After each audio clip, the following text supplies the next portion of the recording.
Alright, so another quick fitment video. This is for the 32-inch Nightlight LED bar. And then this is the Polaris Lock and Ride windshield. And it's on a 2021 Polaris Rzr XP1000. These are the brackets from Dasen, however the heck you say it. But they fit in here perfectly. And they use factory holes. And I just reused the factory screws, I think, that were in there. The only thing is, to get this 32-inch light bar to fit, I did have to bend these brackets out just a little bit.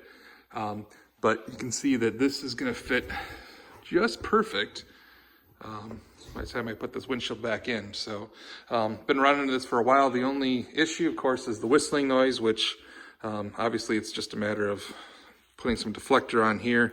But that's really a minor issue. But yeah, this combination works great if you're looking to figure out where to put your light bar. What I like about it is it's not on the roof. It's not really in your eyesight. And if you come in, yeah, it's there, but it's not bad.